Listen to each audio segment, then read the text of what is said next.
আসসালামু আলাইকুম প্রিয় শিক্ষার্থীবৃন্দ, রবি 10 মিনিট স্কুল ক্রাশ প্রোগ্রামে আমরা আবারও স্বাগত জানাচ্ছি। আমরা শুরু করব আমাদের দ্বিতীয় পর্ব। প্রথম পর্বে আমরা সৃজনশীল লেখার পদ্ধতি এবং আমরা গদ্যের আলোচনা গল্পগুলো পর্যন্ত শেষ করেছিলাম। আমরা ধারাবাহিকভাবে এবারে প্রবন্ধগুলো এবং কবিতা এবং তারপরে সহপাঠ এই বিষয়গুলো পর্যায়ক্রমে আমরা আলোচনা করব এই ঘন্টায়। প্রবন্ধের ক্ষেত্রে প্রথমেই যে বিষয়গুলো আমাদের কাছে গুরুত্বপূর্ণ, বঙ্কিমচন্দ্র চট্টোপাধ্যায়, কাজী নজরুল ইসলামের প্রবন্ধ আমার পথ, বঙ্কিমচন্দ্রের বিড়াল, নারী লেখিকা রোকেয়া সাখাওয়াত হোসেনের চাষার দুঃখ, বঙ্গবন্ধুর অসমাপ্ত আত্মজীবনী থেকে নেয়া 52 দিনগুলো এবং আরও একটি প্রবন্ধ আমাদের এরই সঙ্গে গুরুত্বপূর্ণ, সেটি হচ্ছে জীবন ও বৃক্ষ। এই 5টি প্রবন্ধকে আমরা গুরুত্ব দেব, কারণ প্রথম পত্রে সৃজনশীল অংশে গদ্য থেকে 4টি সৃজনশীল প্রশ্ন হয়। সাধারণ ধারণা অনুযায়ী আমরা যেটা দেখি আর কি, যে আমাদের 6টা প্রবন্ধ এবং 6টা গল্প রয়েছে, 2টা গল্প থেকে এবং 2টা প্রবন্ধ থেকে এরকমই প্রশ্ন হওয়ার সম্ভাবনা সর্বাধিক যুক্তিযুক্ত। তো সেই হিসেবে গল্পগুলো থেকে আমরা 2টি প্রশ্ন পেতে পারি। আমরা গল্পগুলোতে অপরিচিতা, আহ্বান, রেইনকোট এবং মহাজাগতিক কিউরেটর, এই 4টা এবং নেকলেস, 5টি গল্পকে আমরা আলোচনায় নিয়ে এসেছিলাম। এখানে আমরা গুরুত্ব দিচ্ছি প্রথমেই বঙ্কিমচন্দ্র চট্টোপাধ্যায় রচিত বিড়াল প্রবন্ধে। এটি একটি সোশিয়ালিস্টিক মতবাদকে প্রতিষ্ঠিত করার একটা প্রয়াস আমরা এখানে লক্ষ্য করেছি, যেটা প্রবন্ধের মধ্যে একটা সময়ে বিড়ালের উপরে অনেকটা বিরক্ত হয়েই কমলাকান্ত করেছিল, থামো মার্জার পণ্ডিতে, তোমার কথাগুলি ভারী সোশিয়ালিস্টিক, অর্থাৎ সমাজ বিশৃঙ্খলার মূল। এই সমাজ বিশৃঙ্খলা বলতে বোঝানো হয়েছে তৎকালীন সমাজে এই সোশিয়ালিস্টিক মতবাদটিকে আসলে খুব একটা গুরুত্ব দেয়া হতো না। বঙ্কিমচন্দ্র আইনের লোক ছিলেন, অর্থাৎ তিনি সরকারি চাকরি, ডেপুটি ম্যাজিস্ট্রেট হিসেবে কর্মজীবন শুরু করেছিলেন। তিনি প্রত্যক্ষভাবে আসলে তৎকালীন সরকারের যে রীতিগুলো আসলে সমাজ সিদ্ধ ছিল না, সেগুলোর সম্পর্কে তিনি সরাসরি বলতে পারতেন না। তাই তিনি আশ্রয় গ্রহণ করেছিলেন এই নকশা জাতীয় রচনাগুলোর, অর্থাৎ বিড়াল প্রবন্ধটি একটি নকশা জাতীয় অভিনব রচনা। আমরা এটিকে অবশ্যই প্রবন্ধ হিসেবে উল্লেখ করব। এই জায়গায় আমাদের একটা সমস্যা অনেক সময় থেকে যায়, যে অধিকাংশ শিক্ষার্থী এটিকে গল্প হিসেবে উল্লেখ করে, এটি যেন না হয়। অর্থাৎ এটি একটি প্রবন্ধ এবং এটি একটি সমাজতান্ত্রিক প্রবন্ধ, অর্থাৎ সমাজে সম অধিকারের যে রীতি বা নীতি রয়েছে সেটি প্রতিষ্ঠার যে প্রয়াস, সেটাই আমরা লক্ষ্য করি বিড়াল এবং কমলাকান্তের কথোপকথনের মধ্যে দিয়ে। অর্থাৎ বিড়ালের যে দাবিগুলো, এখানে যৌক্তিক দাবিগুলো এখানে বিড়াল উপস্থাপন করেছে কমলাকান্তের কাছে, তাতে শেষ পর্যন্ত কমলাকান্ত সুবিচারিক এবং সুতার্কিকও বটে। বিড়ালকে এই হিসেবেই উল্লেখ করেছেন কমলাকান্ত, যে বিচারক নৈয়ায়িক, সুবিচারক এবং সুতার্কিক, হ্যাঁ, অতএব না মানিবার পক্ষে তার যথেষ্ট যুক্তি আছে। এবং বিড়ালের যুক্তিগুলোকেই কিন্তু কমলাকান্তের শেষ পর্যন্ত মেনে নিতে হয়েছিল।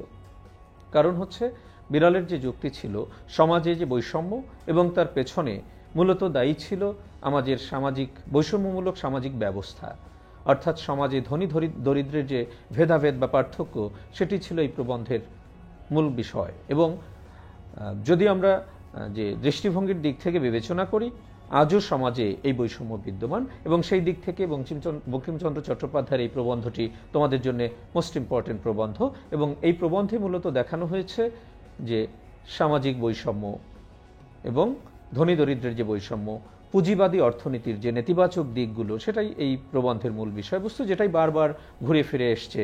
হ্যাঁ, যেমন দেখি আমরা যে কমলাকান্ত কেন বিড়ালের উপরে আসলে রাগ করতে পারেননি। মার্জারের প্রতি একটি লাঠি নিয়ে তিনি ধাবমান হয়েছিলেন, কিন্তু শেষ পর্যন্ত তিনি মার্জারের প্রতি আসলে লাঠি নিয়ে ধাবমান হলেও তাকে তিনি আঘাত করতে পারেননি। কারণ কমলাকান্তের দৃষ্টিভঙ্গিটি ছিল এরকম যে দুগ্ধ আমারও নহে, দুগ্ধ মঙ্গলার, দুহিয়াছে প্রসন্ন, সেই দুগ্ধে আমারও যে অধিকার, বিড়ালেরও তাই, সুতরাং রাগ করিতে পারিলাম না। এই যে দৃষ্টিভঙ্গি, এটাই কিন্তু শেষ পর্যন্ত প্রতিষ্ঠিত হয়েছে প্রবন্ধে।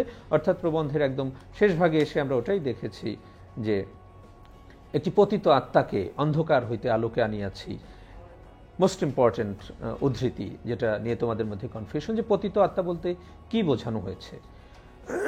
দুঃখিত। পতিত আত্মা বলতে মূলত বিড়ালকে নির্দেশ করা হয়েছে, অর্থাৎ বিড়ালের যে মতবাদ বা তত্ত্ব, অর্থাৎ যেটাকে এখানে বিড়াল প্রতিষ্ঠিত করতে চেয়েছে, যে সমাজতান্ত্রিক মতবাদ, সোশিয়ালিস্টিক মতবাদ, সেটাই এই প্রবন্ধের মূল বিষয়বস্তু, এবং সেটাকে অন্ধকার থেকে আলোকে নিয়ে আসার প্রয়াস কমলাকান্তের মধ্যে দিয়ে আমরা এখানে লক্ষ্য করেছি। অর্থাৎ বিড়ালের সমাজতান্ত্রিক মতবাদই ছিল এই প্রবন্ধের বিষয়বস্তু। এটি অবশ্যই তোমরা গুরুত্বের সঙ্গে বিবেচনা করবে।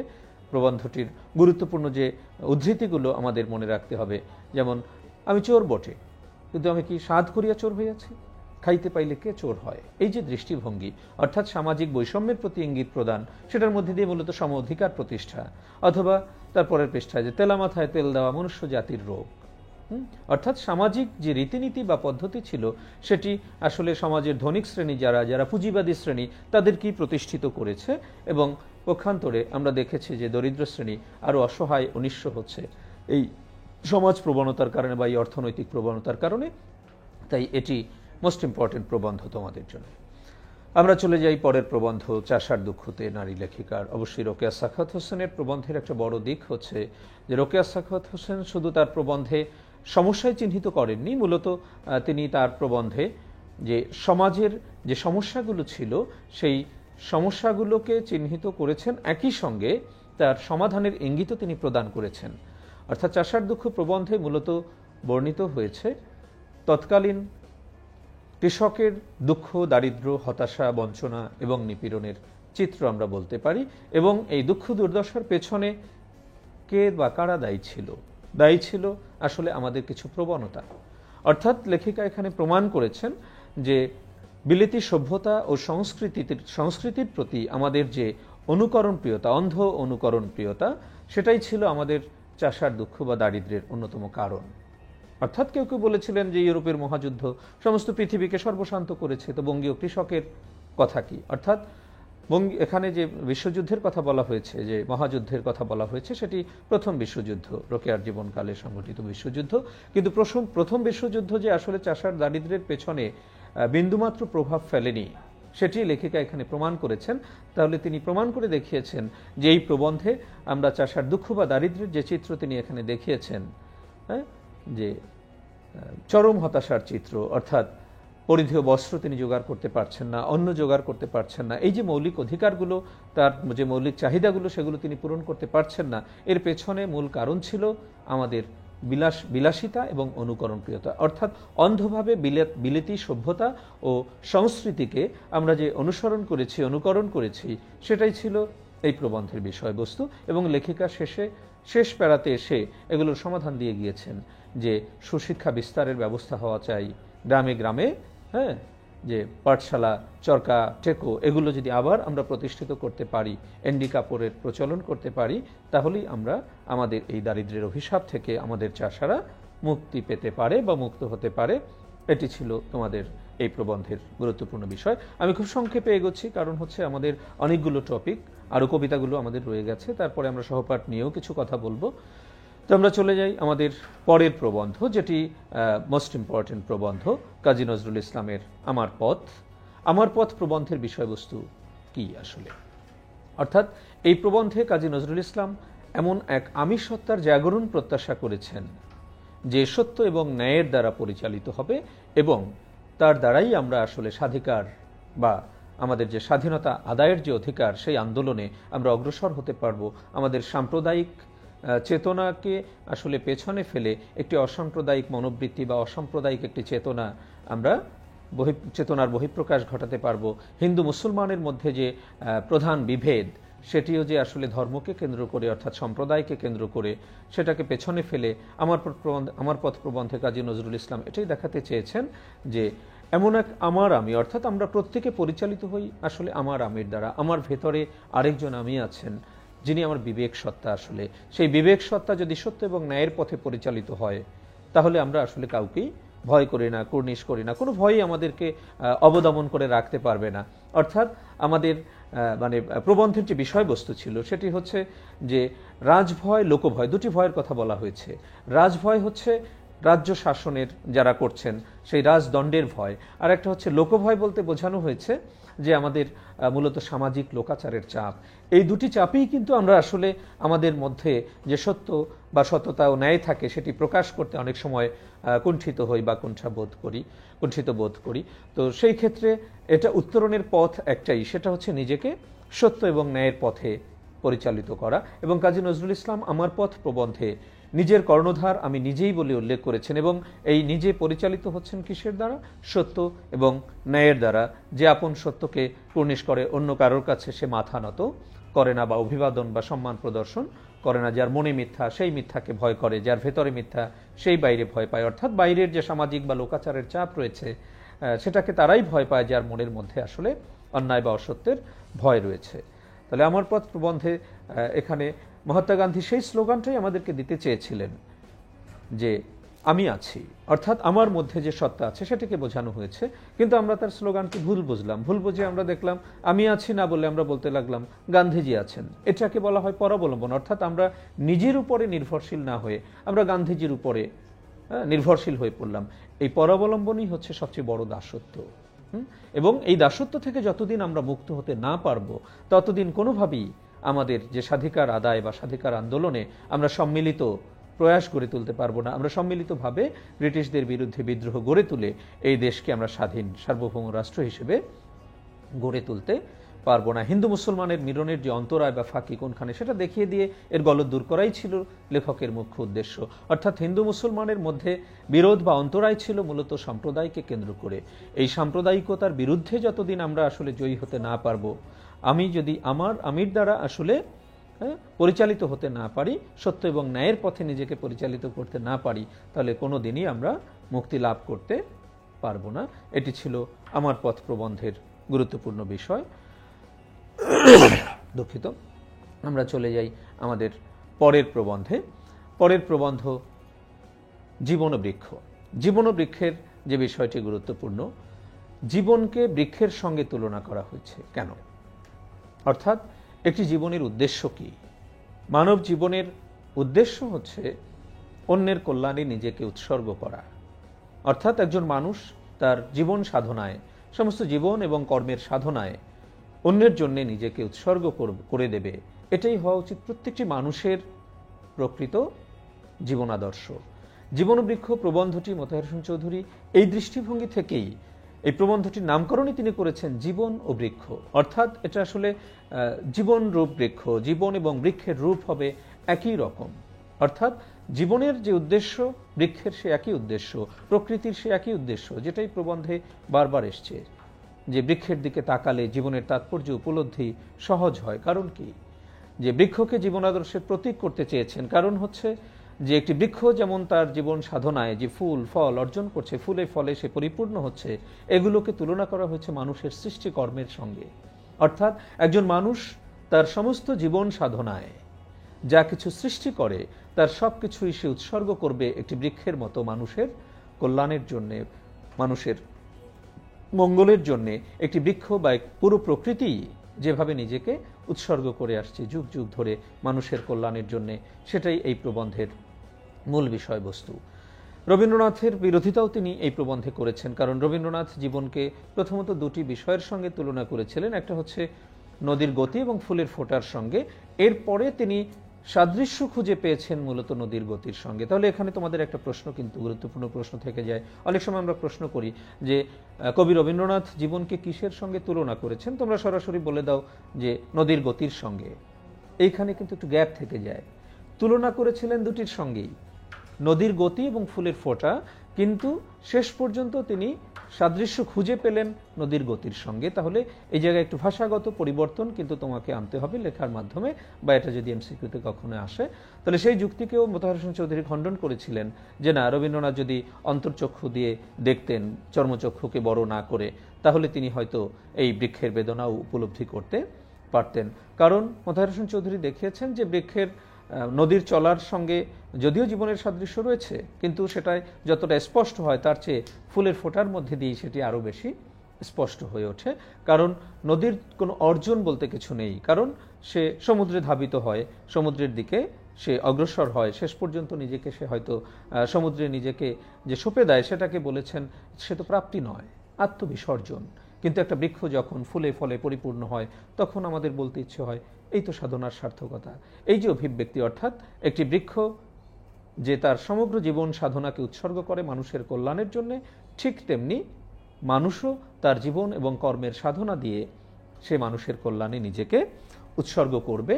এটাই হওয়া উচিত মানুষের জীবনের সবচেয়ে বড় সাধনা। তো যাই হোক, আমরা খুব সংক্ষেপেই যাচ্ছি, আমরা পরের প্রসঙ্গে যাই। পরের প্রবন্ধ জাতির জনক বঙ্গবন্ধু শেখ মুজিবুর রহমান, ওনার আত্মজীবনী থেকে নেওয়া হয়েছে, যেটি 2012 সালে প্রকাশ পেয়েছিল। 1955 সাল পর্যন্ত তিনি তার জীবনের যে পরিক্রমা সেটি ওখানে লিখে নিয়ে আসতে পেরেছিলেন। অর্থাৎ বঙ্গবন্ধুর সেই অসমাপ্ত আত্মজীবনীতে মূলত 1955 সাল পর্যন্ত ঘটনার ধারাবাহিক বর্ণনা এখানে রয়েছে। অর্থাৎ আমাদের যে রচনাটি পাঠ্য, সেখানে মূলত তিনি যে বিষয়টিকে ফুটিয়ে তুলতে চেয়েছেন সেটি হচ্ছে 52 ভাষা আন্দোলনের সময়ে তাকে আসলে বন্দী করে রাখা হয়েছিল আরও অনেক আগে থেকেই। অর্থাৎ ভাষা আন্দোলনের পরপর তাকে মুক্তি দিতে তারা বাধ্য হয়েছিল, কারণ তিনি আমরণ অনশনে গিয়েছিলেন। শুধু তিনি নন, তার সঙ্গে তার রাজনৈতিক সহকর্মী মহিউদ্দিনও ছিলেন। ঢাকা জেল থেকে তাদেরকে স্থানান্তর করা হচ্ছিল ফরিদপুর জেলে। অনেকটা মিথ্যে কথা বলি, তাদের সঙ্গে অনশন ধর্মঘটের বিষয়ে আলোচনা আছে এটা বলে তাকে জেল গেটে নিয়ে আসা হলো। তারপরে তিনি দেখলেন তার জিনিসপত্র নিয়ে এসছে, তিনি ধরে নিয়েছিলেন যে তাকে না বলে কই অন্যত্র স্থানান্তর করা হয়েছে। তিনি চাচ্ছিলেন যে এই বিষয়টা আসলে জানাজানি হোক, ইচ্ছে করে দেরি করতে শুরু করেছিলেন। তখন নারায়ণগঞ্জ থেকে স্টিমার ছাড়তো, সেটা 11টায়, সেটা যেন মিস হয়ে যায়। এই জন্য তার বইপত্র জিনিসপত্রগুলো বুঝে নিতে নিতে তিনি অনেকটা সময় পার করে ফেললেন, যাতে করে ওই স্টিমারটা মিস হয়ে যায়, এবং সেটা শেষ পর্যন্ত তিনি সফল হয়েছিলেন। ওখানে পুলিশ ব্যারাকের বারান্দায় তাদেরকে রাখা হয়েছিল, থানায় রাখতে হুকুম দেওয়া হয়েছিল উপরওয়ালাদের। রাতে তার ইতিমধ্যে তার সহকর্মীরা এসেছিলেন, তাকে ওখান থেকে ফরিদপুর জেলে নিয়ে যাওয়া হলো। সেই জেল জীবনের স্মৃতি এবং সেখান থেকে যে মুক্তি লাভ, এবং সেই মুক্তি লাভের স্মৃতি নিয়েই আমাদের এই রচনাটুকু। অর্থাৎ এই সময় তাকে প্রায় 27-28 মাস বন্দি করে রাখা হয়েছিল, অনেকটা বিনা বিচারে, অনেকটা বিনা অভিযোগেই বলতে পারি আমরা। কোনো প্রকার মামলাও তার বিরুদ্ধে ছিল না। তার প্রতীকী অনশনটা ছিল ঠিক এটার বিরুদ্ধে। যখন ডেপুটি জেলার তাকে অনশন করতে নিষেধ করেছিলেন, তখন তিনি বলেছিলেন যে আপনাদের বিরুদ্ধে আমার কোনো অভিযোগ নাই, এতদিন ছিলাম আপনাদের সঙ্গে, আমার কোনো মনোমালিন্য হয় নাই, তাহলে আমি অনশন করছি কিসের জন্যে? সে অন্যায়ের বিরুদ্ধে, যে একজনকে বিনা বিচারে দিনের পর দিন আটকে রাখা যে কত বড় অন্যায়, সেটা কে করে বোঝাবে? এই দৃষ্টিভঙ্গি ছিল তার এই প্রবন্ধের। অর্থাৎ বঙ্গবন্ধু যে রাজনৈতিক আদর্শ, জনগণের কল্যাণের জন্য নিজেকে উৎসর্গ করা। যখন তাকে সিভিল সার্জন সাহেব অনশন ভাঙতে বলেছিলেন যে আপনি মরে গেলে আসলে কে নেতৃত্ব দেবে, দেশ আপনার কাছ থেকে অনেক কিছু আশা করে, তখন তার আসলে প্রত্যুত্তরটা ছিল সেই দেশের কল্যাণে যে নিজেকে তিনি উৎসর্গ করেছিলেন সেটাকে কেন্দ্র করেই, যে একদিন মরতেই হবে, তবু দেশের ও দেশের মানুষের জন্যে কিছু করতে পারলাম, এ মরাতেও শান্তি। আসলে অর্থাৎ দেশের মানুষের কল্যাণের জন্য নিজেকে উৎসর্গ করে দিয়েও তিনি আসলে যে মানসিক প্রশান্তি লাভ করতেন, সেটাই ছিল তার এই প্রবন্ধের গুরুত্বপূর্ণ বিষয়। তাহলে এটি তোমাদের জন্য অবশ্যই গুরুত্বপূর্ণ প্রবন্ধ। আমরা এই প্রবন্ধগুলোই একটু ভালোভাবে গভীর মনোযোগের সহিত আমরা দেখব। তাহলে প্রবন্ধ হিসেবে আমরা পেলাম এখানে বিড়াল, আমার পথ, চাষার দুঃখ, জীবন বৃক্ষ এবং 52 দিনগুলো। এই 5টি প্রবন্ধকে তোমরা গুরুত্ব দেবে। এগুলোর মধ্যে থেকে অন্তত 2টি প্রবন্ধ আমাদের পরীক্ষায় আসার কথা। আর গল্প হিসেবে আমি আগেও বলেছি যেগুলো, সেগুলোই আমরা আবার একটু রিপিট করে দিচ্ছি, যে অপরিচিতা, আহ্বান, রেইনকোট, মহাজাগতিক কিউরেটর এবং নেকলেস, এই 5টি গল্পকেই আমরা গুরুত্ব দিয়েছি। তাহলে এই 10টা গল্প প্রবন্ধ ভালো করে তোমরা দেখবে। আর এমসিকিউর জন্য অবশ্যই সবগুলো গল্প প্রবন্ধ আমাদের দেখতে হবে। আমরা যাচ্ছি আমাদের পরের অংশে, কবিতা অংশে, অর্থাৎ 12টি কবিতা আমাদের পাঠ্য। এখানে আমরা গুরুত্বপূর্ণ কবিতা হিসেবে দিয়েছিলাম যেগুলো আবার একটু স্মরণ করিয়ে দিচ্ছি, যে প্রথম 3টা কবিতা অবশ্যই মোস্ট ইম্পর্টেন্ট কবিতা। বিভীষণের প্রতি মেঘনাদ, ঐকতান এবং সাম্যবাদী। কারণ হচ্ছে প্রথমটি মাইকেল মধুসূদন দত্তের রচনা, যিনি বাংলা সাহিত্যে আধুনিকতার পথিকৃৎ, যার হাত ধরেই বাংলা সাহিত্য প্রকৃত আধুনিকতার পথে উত্তরণ ঘটিয়েছিল। এরপরেটি রবীন্দ্রনাথ ঠাকুরের এবং তারপরেটি কাজী নজরুল ইসলামের। তাই এই তিনটি কবিতা থেকে অবশ্যই অবশ্যই একটি আসবে, এবং ভাগ্য ভালো হলে আমাদের এই তিনটা থেকে আমরা দুটি কবিতা সৃজনশীল হিসেবে পেয়েও যেতে পারি, এরকমটাই সম্ভাবনা রয়েছে আমাদের এখানে। বিভীষণের প্রতি মেঘনাদ মূলত দেশপ্রেম কার, মেঘনাদের, এবং সেই দৃষ্টিভঙ্গি থেকে এটি গুরুত্বপূর্ণ। কারণ মেঘনাদের দেশপ্রেম এবং পক্ষান্তরে তার যে তাতো পিতৃব্য, তার যে চাচা, তার যে ষড়যন্ত্র মূলত দেশের বিরুদ্ধে, জাতির বিরুদ্ধে, জ্ঞাতির বিরুদ্ধে, যেটা কবিতা এসছে একদম শেষ অংশে গিয়ে এসে এখানে, কোন ধর্মমতে কহ দাসে শুনি, জ্ঞাতিত্ব ভ্রাতৃত্ব জাতি এ সকলে দিলা জলাঞ্জলি। এই যে দৃষ্টিভঙ্গি, এই যে প্রশ্ন বিভীষণ এর প্রতি আসলে মেঘনাদের, এটাই হচ্ছে আসলে নামকরণের মূল জায়গা। এবং পুরো কবিতায় আমরা দেখেছি যে বিভীষণের প্রতি মেঘনাদের যে জিজ্ঞাসাগুলো, তার সব কিছু জুড়েই রয়েছে আসলে যে বিভীষণের যে দেশদ্রোহী আচরণ, তার প্রতি ঘৃণা প্রকাশ পেয়েছে, এবং তার মধ্যে দিয়ে মূলত মেঘনাদের যে দেশপ্রেম, সেটাই মুখ্য হয়ে উঠেছে এই কবিতার বিষয়বস্তুতে। কবিতাটি অনেকটা সংলাপের মধ্যে দিয়েই দেখো উপস্থাপিত হয়েছে। যে প্রথমে যে দৃশ্যপট বা চিত্র, যে ঘরের দরজায় অর্থাৎ নিকুম্ভিলা যজ্ঞাগারের দরজায় বিভীষণকে লক্ষণের সঙ্গে দেখে তিনি অনেকটা বিস্মিত হয়েছিলেন। লক্ষণকে নিকৃষ্ট বীর হিসেবে তিনি উল্লেখ করেছেন। ক্ষুদ্রমতি নর সুর লক্ষণ, নহিলে অস্ত্রহীন যোধে কি সে সম্বোধে সংগ্রামে, নাহি শিশু লঙ্কাপুরে শুনি না শুনি হাসিবে এ কথা। এই যে অভিব্যক্তি, যে নাহি শিশু লঙ্কাপুরে শুনি না হাসিবে এ কথা, অর্থাৎ এই লঙ্কাপুরীতে এমন কোনো শিশু নেই যে এই কথা শুনে না হেসে থাকতে পারবে। কোন কথা? অর্থাৎ নিরস্ত্র মেঘনাদের উপরে অস্ত্র নিয়ে এসে আক্রমণের অভিপ্রায় ব্যক্ত করেছিল লক্ষণ নিকুম্ভিলা যজ্ঞাগারে, যখন সেখানে বিভীষণ তাকে পথ দেখিয়ে নিয়ে এসেছিল।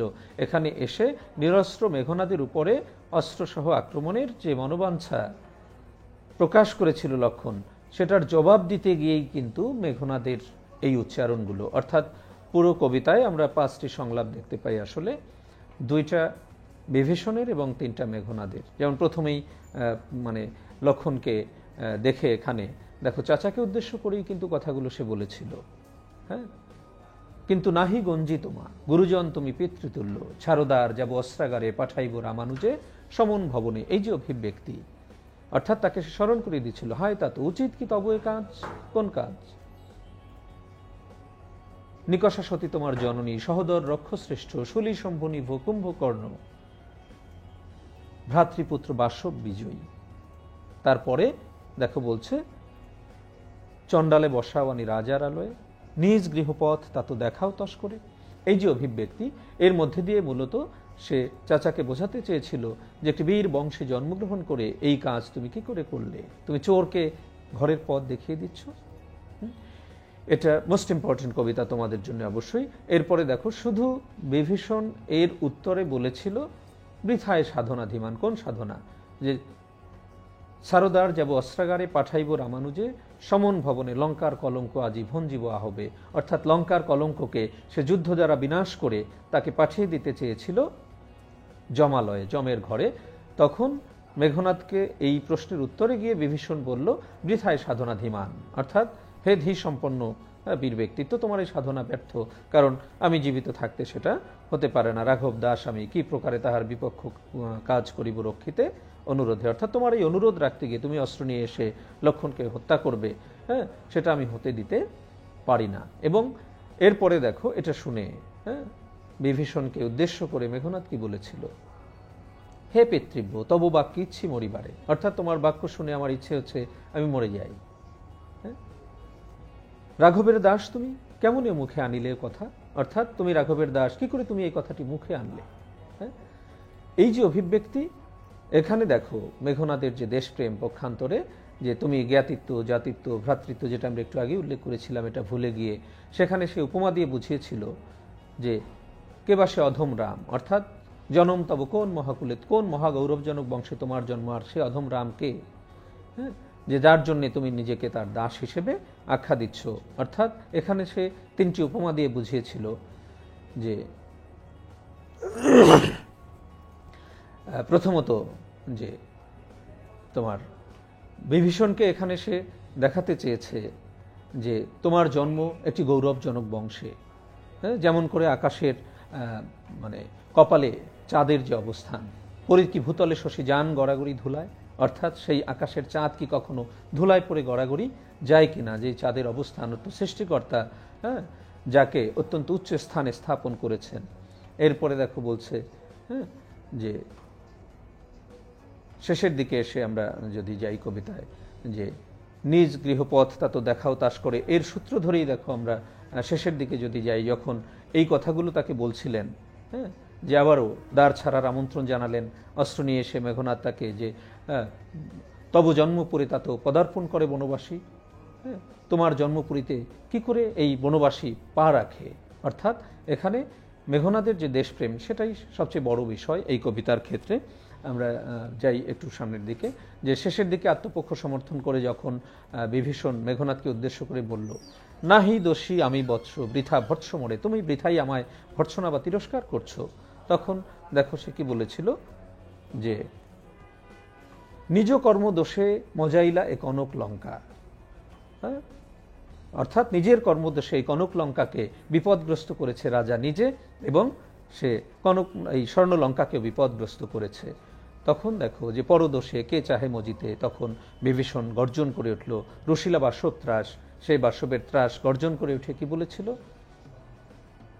হে ধর্মপথগামী হে রাক্ষস রাজা নৌজ, অর্থাৎ ধর্মপথের অনুসারী হে রাক্ষস রাজার ছোট ভাই, কোন ধর্ম মতে কহ দাসে শুনি, জ্ঞাতিত্ব ভ্রাতৃত্ব জাতি সকলে দিলা জলাঞ্জলি, অর্থাৎ এই সমস্ত কিছুকে তুমি যে বিসর্জন দিলে, এটা তুমি কার কাছ থেকে পেয়েছো।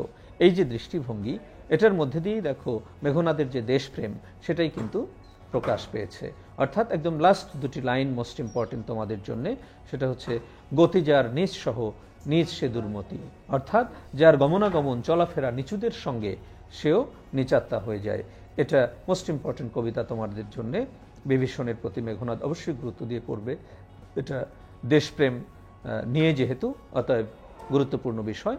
পরেরটা আমরা চলে যাই কবি রবীন্দ্রনাথের আত্মসমালোচনা, ঐকতান। ঐকতান কবি রবীন্দ্রনাথের আত্মসমালোচনা কেন বলছি, রবীন্দ্রনাথ নিজেই নিজের সমালোচনা করেছেন এই কবিতায়। কারণ হচ্ছে যে রবীন্দ্রনাথের শেষ বয়সে একটি সমালোচনা বেশ চড়াও হয়েছিল চারিদিকে, যে রবীন্দ্রনাথ বিশ্বকবি নন, কারণ তিনি বিশ্বের কবি হয়ে উঠতে পারেননি। বিশ্বকবি বলতে যেটা আমরা বুঝি, যে সমগ্র বিশ্বের মানুষের কবি, সর্বস্তরের জনগণের কবি তিনি হয়ে উঠতে পারেননি। এই অভিব্যক্তিতে দাঁড়িয়ে রবীন্দ্রনাথ নিজেও উপলব্ধি করেছিলেন যে আসলে তার কবিতায় তিনি সাধারণ মানুষের কথা বলে যেতে পারেননি। সেই অভিব্যক্তি তিনি স্বীকার করে নিয়েছেন, মেনে নিয়েছেন। কবিতার মধ্যে যেটা এসছে এভাবে, তাই আমি মেনে নেই সে নিন্দার কথা, আমার সুরের অপূর্ণতা, আমার কবিতা জানি আমি গেলেও বিচিত্র পথে, হয় নাই সে সর্বত্রগামী। অর্থাৎ আমার কবিতা বিচিত্র পথে প্রবাহিত হলেও সর্বত্রগামী হয়নি, সবার কাছে আসলে আমার কবিতা পৌঁছায়নি।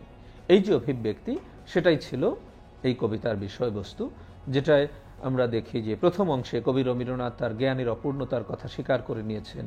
বিপুলা পৃথিবীর কতটুকু জানি, দেশে দেশে কত না নগর রাজধানী, মানুষের কত কীর্তি, গিরি নদী সিন্ধু মরু, কত না অজানা জীব, কত না অপরিচিত তরু রয়ে গেল অগোচরে, বিশাল বিশ্বের আয়োজন, মন মোর জুড়ে থাকে অতি ক্ষুদ্র তারই এক কোণ। এই যে অভিব্যক্তি, এখানে মূলত সেই ক্ষোভে পড়ি গ্রন্থ ভ্রমণ বৃত্তান্ত আছে যাহে অক্ষয় উৎসাহে, এই যে অভিব্যক্তি, এখানে দেখো কি প্রকাশ পেয়েছে, জ্ঞানের দীনতা এই আপনার মনে পূরণ করিয়া লই যত পারি ভিক্ষালব্ধ ধনে। অর্থাৎ কবি রবীন্দ্রনাথ চেয়েছিলেন এই ভিক্ষা করে আনা সংগৃহীত জ্ঞানের দ্বারা তিনি তার জ্ঞানের যে দীনতা রয়েছে, জ্ঞানের যে দারিদ্র্য, জ্ঞানের যে অপূর্ণতা, সেটাকে পূরণ করে নিতে চেয়েছিলেন। যে আমি পৃথিবীর কবি, যেথা তার যত ওঠে ধ্বনি, আমার বাঁশির সুরে সারা তার জাগিবে তখনই।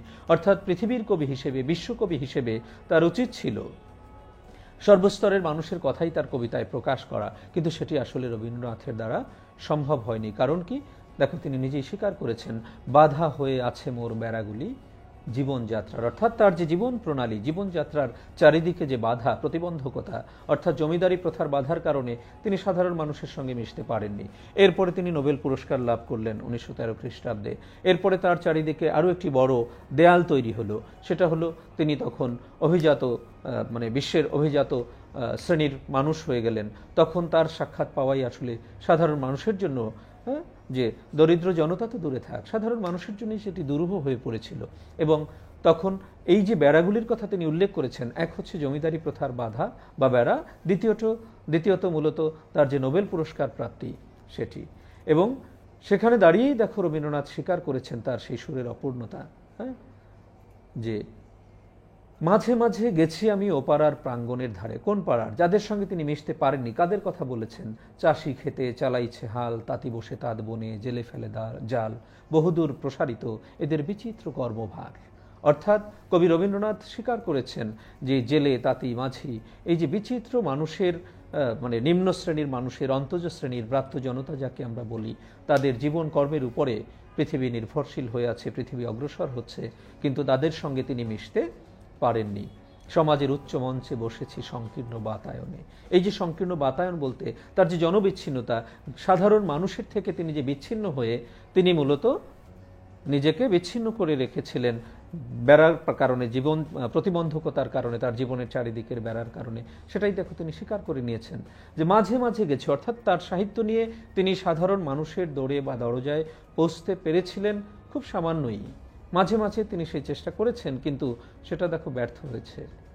জীবনে জীবন যোগ করা না হলে কৃত্রিম পণ্যে ব্যর্থ হয় গানের পসরা। অর্থাৎ তিনি যে গানের পণ্য বা পসরা সাজিয়েছিলেন সেটি ব্যর্থতায় পর্যবসিত হয়েছিল। কেন? মূলত তার এই সাহিত্য সাধনায় যে অপূর্ণতা ছিল সেটাকে তিনি স্বীকার করেছেন। তাই আমি মেনে নিই সে নিন্দার কথা, আমার সুরের অপূর্ণতা, আমার কবিতা জানি আমি গেলেও বিচিত্র পথে, হয় নাই সে সর্বত্রগামী। রবীন্দ্রনাথের আসলে কবিতা যে সর্বত্রগামী হয়নি, এই আক্ষেপই প্রকাশ পেয়েছে তার এই কবিতায়। অর্থাৎ রবীন্দ্রনাথ এখানে তার যে সুরের অপূর্ণতা, সাহিত্য সাধনার অপূর্ণতা, এটিকেই ব্যক্ত করতে চেয়েছেন। একই সঙ্গে এই ব্যর্থতা তিনি ঘোচাতে চেয়েছেন একজন অনাগত কবির দ্বারা, যাকে তিনি আসলে ব্রাত্য জনতার কবি হিসেবে উল্লেখ করেছেন। কৃষাণের জীবনের শরীর যেজন, কর্মে ও কথায় করেছে সত্য আত্মীয়তা অর্জন, সে কবির বাণী লাগি কান পেতে আছি, যে আছে মাটির কাছাকাছি। অর্থাৎ রবীন্দ্রনাথ তার নিজের মনের যে আক্ষেপ, যে সাধারণ মানুষের সঙ্গে, মাটির কাছাকাছি মানুষগুলোর সঙ্গে তিনি যে মিশতে পারেননি, তাদের জীবনের কথা তিনি ব্যক্ত করতে পারেননি, সেটাই তিনি এখানে প্রকাশ করতে চেয়েছেন। তাহলে এটি অবশ্যই গুরুত্বপূর্ণ। এটি কবি রবীন্দ্রনাথের আত্মসমালোচনা বা নিজের সমালোচনা এখানে তিনি ব্যক্ত করেছেন। আমরা যাই পরের কবিতায়, সাম্যবাদী। এটিও হচ্ছে মূলত, সাম্য হচ্ছে সমতা, সমতাবাদ, সমতার তত্ত্ব। কাজী নজরুলের কবিতার শুধু নয়, তার অধিকাংশ কবিতা এবং সমগ্র সাহিত্য সাধনার বিষয়ই ছিল আসলে এই সাম্যবাদ। অর্থাৎ কাজী নজরুল ইসলাম পরাধীন ভারতবর্ষে জন্মগ্রহণ করে সবচেয়ে বেশি আলোড়িত হয়েছেন, বলতে পারি আমরা আলোচিত হয়েছেন এই সাম্যবাদের কথা বলতে গিয়েই। কবিতা লিখে তিনি জেল খেটেছেন, জেলে বসেও তিনি আসলে সেই অন্যায়ের বিরুদ্ধে প্রতিবাদ করেছেন। এই সমতা প্রতিষ্ঠায় তার যে ভূমিকা ছিল সেটাই ছিল গুরুত্বপূর্ণ দিক বা গুরুত্বপূর্ণ বিষয়। আমরা আসবো সেই প্রসঙ্গে যে আসলে তিনি এখানে হিন্দু মুসলমানের সম্প্রীতি এবং সম্প্রীতি প্রতিষ্ঠায় তিনি নিজেকে উপস্থাপন করতে চেয়েছেন একটি ভিন্ন উচ্চতায়। আমরা কবিতায় যেটা দেখতে পাই সেটা হচ্ছে একটি অসাম্প্রদায়িক সমাজ প্রতিষ্ঠার প্রত্যয়, যেখানে মানুষ ধর্মীয় ভেদাভেদ বা সংকীর্ণতার ঊর্ধ্বে উঠে নিজেকে বিবেচনা করবে মানুষ হিসেবে।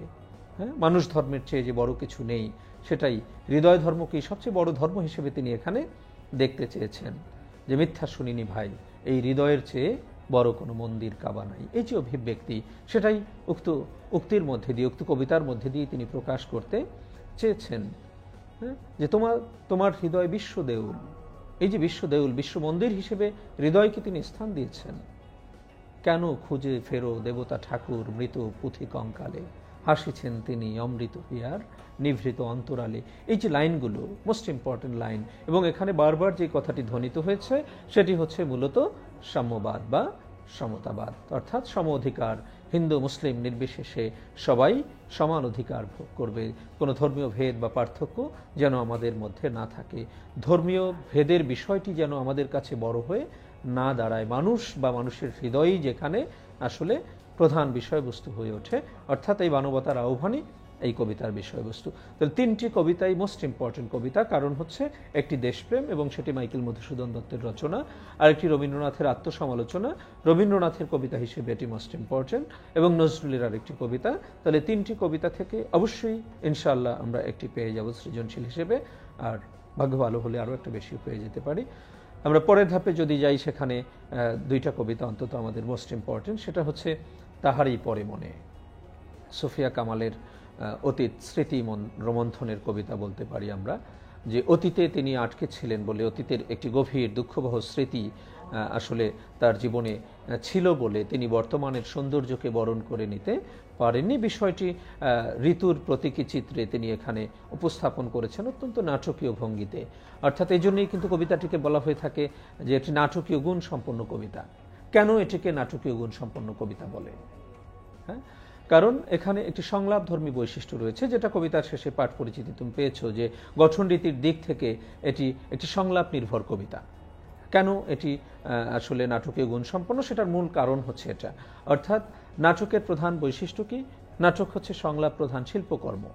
তাহলে সেই নাটকের যে বৈশিষ্ট্য সেটি এই কবিতাটিতে বিদ্যমান, কারণ এই কবিতাটি কথোপকথনের ভঙ্গিতে রচিত হয়েছে। তোমরা যদি তিন লাইন করে ভাগ করে নাও, তাহলে দেখবে এখানে একটা সংলাপের বৈশিষ্ট্য তৈরি হয়। অর্থাৎ প্রথম 3 লাইন কবি ভক্তের, কবিতাটি কিন্তু বর্ণিত হয়েছে কবি ভক্তের জবানিতে, নট কবির জবানিতে। এটা কিন্তু একটি গুরুত্বপূর্ণ তথ্য, হ্যাঁ, যে গঠনরীতির দিক থেকে এটি কী ধরনের কবিতা, এটি সংলাপ নির্ভর কবিতা বা নাটকীয় গুণ সম্পন্ন কবিতা। কিন্তু এক্সাক্ট আনসারটা হচ্ছে সংলাপ নির্ভর কবিতা, যেটা তোমার পাঠ পরিচিতিতে আছে। আর নাটকীয় গুণ সম্পন্ন কবিতা, এটা তুমি অনুধাবন প্রশ্ন পেতে পারো বা কেন ব্যাখ্যা করো এই টাইপের প্রশ্ন হিসেবে। তখন তুমি বলবে যে এটার যে সংলাপধর্মী বৈশিষ্ট্যের কারণেই কবিতাটিকে নাটকীয় গুণ সম্পন্ন কবিতা বলা হয়েছে।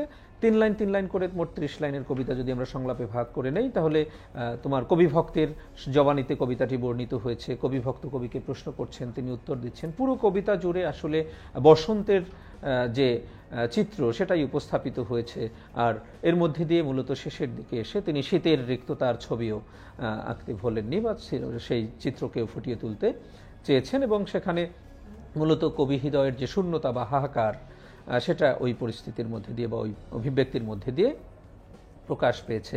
অর্থাৎ পুরো কবিতা জুড়ে বসন্তের একটা অনিন্দ সুন্দর প্রকৃতির বর্ণনা আছে।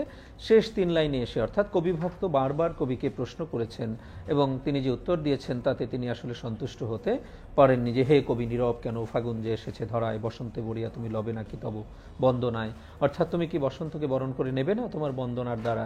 কিন্তু দেখো এখানে কবিভক্ত সেই মানে প্রশ্নের উত্তর কবির কাছ থেকে মনোপুত আসলে তার হয়নি, তার উত্তরগুলো।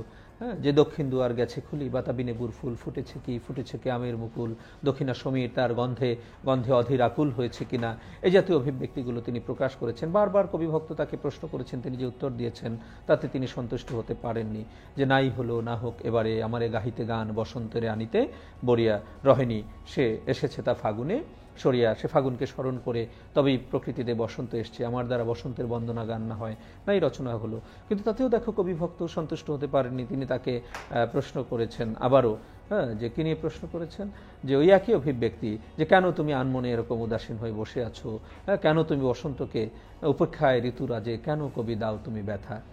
তখন তার উত্তরে, হ্যাঁ, তিনি দেখো কি বলেছেন, যে লাস্ট প্রশ্নের উত্তরে এসে দেখো তিনি বলছেন, কুহেলি উত্তরি তলে মাঘের সন্ন্যাসী, গিয়াছে চলিয়া ধীরে পুষ্পশূন্য দিগন্তের পথে, রিক্ত হস্তে তাহারই পরে মনে ভুলিতে পারি না কোনো মতে। এই যে অভিব্যক্তি এখানেই দেখো যেটা প্রকাশ পেয়েছে, তিনি অতীতের কোনো একটি স্মৃতিকে ভুলতে পারছেন না বলে বর্তমানকে বরণ করে নিতে পারছেন। অর্থাৎ আমরা যখন বসন্তে উপনীত তখন আমাদের কাছে অতীত হচ্ছে শীত, তাহলে সেই শীতকে তিনি ভুলতে পারছেন না, তাই বসন্তকে তিনি বরণ করে নিতে পারেননি। অর্থাৎ এখানে শীত ঋতুর রূপকে মূলত তার হারিয়ে যাওয়া অতীতকেই তিনি স্মরণ করতে চেয়েছেন, অতীত স্মৃতির রোমন্থন করতে চেয়েছেন। অর্থাৎ হারিয়ে যাওয়া অতীতকে তিনি ভুলতে পারছেন না বলেই বর্তমানকে তিনি বরণ করে নিতে, অর্থাৎ বসন্তের এই অনাবিল সৌন্দর্যকে তিনি বরণ করে নিতে পারেননি। এটা ইম্পর্টেন্ট কবিতা অবশ্যই। এরপরেরটা সুকান্ত ভট্টাচার্য, যিনি কিশোর কবি নামে আমাদের কাছে অভিহিত। সেই কিশোর কবির 18 বছর বয়স কবিতাটি তোমাদের জন্য মোস্ট ইম্পর্টেন্ট কবিতা। তারুণ্যের মূলত বয়ঃসন্ধিকালের ইতিবাচক এবং নেতিবাচক বৈশিষ্ট্যগুলো তিনি এখানে আলোচনা করেছেন এবং তিনি শেষ পর্যন্ত দেখিয়েছেন যে না, এই তারুণ্যই পারে তার ইতিবাচক শক্তি দিয়ে একটি সমাজ গঠন করতে, একটি রাষ্ট্র গঠন করতে, যেখানে আসলে তারুণ্যই হবে শক্তি, অর্থাৎ আমাদের সামনের দিকে এগিয়ে চলার প্রেরণা। সেটাই দেখো কবিতায় একদম লাস্ট লাইনে এসেছিল। কবির যে প্রত্যাশা সেটা ব্যক্ত হয়েছিল এভাবে, যে দেশের বুকে 18 আসুক নেমে। অর্থাৎ এটি বয়ঃসন্ধিকালের ইতিবাচক এবং নেতিবাচক বৈশিষ্ট্যে সমৃদ্ধ হয়েছে এবং সেই বৈশিষ্ট্যকেই তিনি ফুটিয়ে তুলতে চেয়েছেন দুটি পর্বে। প্রথম পর্বে ইতিবাচক, পরে আবার নেতিবাচক। আবারও তিনি প্রমাণ করেছেন যে না, নেতিবাচক বৈশিষ্ট্য বা দিক জীবনে থাকবেই, তারপরেও ইতিবাচক বৈশিষ্ট্যগুলোই আমাদের জীবনে যেন প্রধান হয়ে ধরা দেয়। সেই বিষয়গুলি তিনি এখানে দেখিয়েছেন যে 18 বছর বয়স কি দুঃসহ, স্পর্ধায় নেয় মাথা তোলবার ঝুঁকি। 18 বছর বয়সী অহরহ বিরাট দুঃসাহসেরা দেয় জিউকি। এই যে অভিব্যক্তিগুলো প্রথম 4 লাইনে আমরা দেখলাম যে দুঃসাহসিক কর্মে নিজেকে নিয়োজিত করার, সম্পৃক্ত করার বয়স এটি। স্পর্ধা ভরে সাহস করে আমরা মাথা উঁচু করে চলতে চাই, বলতে চাই, নিজস্ব মত প্রকাশ আমরা করতে চাই। এই 18 বছর বয়সে আমাদের মধ্যে যে তারুণ্যের ইতিবাচক বৈশিষ্ট্যগুলো কাজ করে, সেখানে আমরা দেখি যে পদাঘাতে চায় ভাঙতে পাথর বাধা, অর্থাৎ পায়ের আঘাতে শক্ত কঠিন বাধা ভেঙে তারা এগিয়ে যায় সামনের দিকে। 18 বছর বয়স জানে না কাদা, এ বয়স জানে কি রক্তদানের পুণ্য, বাষ্পের বেগে স্টিমারের মতো চলে, প্রাণ দেওয়া নেওয়া ঝুলিটা থাকে না শূন্য, সপে আত্মাকে শপথের কোলাহলে। অর্থাৎ এটা ইতিবাচক বৈশিষ্ট্যগুলো ছিল এরকম যে 18 বছর বয়সে আমরা দেহ মন আত্মাকে সঁপে দেই, সমর্পণ করে দেই, একটা রক্ত শপথ নিয়ে আমরা তারুণ্যের ইতিবাচক বৈশিষ্ট্য নিজেদের মধ্যে ধারণ করে সামনের দিকে এগিয়ে যাই। আবার নেতিবাচক দিকগুলো রয়েছে। 18 বছর বয়স ভয়ঙ্কর, তাজা তাজা প্রাণে অসহ্য যন্ত্রণা, এই বয়সে প্রাণ তীব্র আর প্রখর, এই বয়সে কানে আসে কত মন্ত্রণা। এই যে নেতিবাচক দিক, অর্থাৎ আমরা যদি এই বয়সে ভুল করে ফেলি, জীবনাবেগের তীব্রতায় প্রখরতায় আমাদের মধ্যে এই ভুলের কারণে বিপর্যয় নেমে আসতে পারে, সেই নেতিবাচক দিকগুলোকে তিনি এখানে ইঙ্গিত প্রদান করেছেন। 18 বছর বয়স কি দুর্বার, পথে প্রান্তরে ছোটায় বহু তুফান, দিক বিদিক ছোটাছুটি করি, দুর্যোগে হাল ঠিক মতো রাখা ভার, দুর্যোগের মধ্যে জীবনের হালটাকে ঠিক পথে ধরে রাখা আমাদের জন্য কঠিন হয়ে পড়ে। এই যে দিকগুলো এখানে আলোচনা করেছেন তিনি, এর মধ্যে দিয়ে দেখো তিনি দেখিয়েছেন যে নেতিবাচক দিকও জীবনে থাকবে, তারপরেও তবু 18 শুনেছি জয়ধ্বনি, এই বয়স বাঁচে দুর্যোগে আর ঝড়ে, এই বয়স তবু নতুন কিছু তো করে। এই যে অভিব্যক্তি, পথ চলতে বয়স যায় না থেমে, এ দেশের বুকে 18 আসুক নেমে, এই লাইনগুলো অবশ্যই গুরুত্বপূর্ণ এবং এখানে তিনি দেখিয়েছেন যে ইতিবাচক দিকের সমন্বয়ে আমরা আমাদের জীবনকে সামনের দিকে এগিয়ে নিয়ে যাব, তবেই আমরা আমাদের নিজেকে, সমাজকে, দেশকে, অর্থাৎ এই তারুণ্যের ইতিবাচক দিকই হচ্ছে একটি মানুষের জীবনের কল্যাণব্রত হওয়া উচিত। উদ্দীপনা, সাহসিকতা, এগুলোই আমাদের জীবন চলার শক্তি হওয়া উচিত। তাহলেই আমরা একটি দেশ গঠন করতে পারবো। যেটাই লাস্ট লাইনে, আমরা শেষ লাইনে এসে দেখি যে দেশের বুকে 18 আসুক নেমে। আমরা যাই পরের 3টা কবিতা, আরও 3টা কবিতা আমাদের রয়েছে গুরুত্বপূর্ণ। সময় আমাদের হাতে আছে, প্রয়োজনে আমি আরও 2-4 মিনিট সময় বেশি নিয়ে আমরা সহপাঠটা একটু আলোচনা করে শেষ করব। 18 বছর বয়স গেল, এরপরে আমরা আসি ফেব্রুয়ারি 1969, মোস্ট ইম্পর্টেন্ট কবিতা। এখানে 2টা দিক, যে ফেব্রুয়ারি মূলত 52 ফেব্রুয়ারিকে বোঝানো হয়েছে, আর 1969 বলতে 69-এর গণ আন্দোলনকে বোঝানো হয়েছে। আমরা যেন এটাকে ভুল বুঝে 1969-এর ফেব্রুয়ারিকে না বুঝি, অর্থাৎ এটি 1969 সালের ফেব্রুয়ারি নয়। এটি 2টি বিষয়কে একসাথে এখানে সম্পৃক্ত করেছে। একটা হচ্ছে 1969-এ যে গণ আন্দোলনটি হয়েছিল, গণ অভ্যুত্থান হয়েছিল, সেই গণ আন্দোলনকারীদের কাছে, গণ অভ্যুত্থানকারীদের কাছে প্রেরণা বা চেতনার প্রতীক হচ্ছে 52 ভাষা শহীদেরা।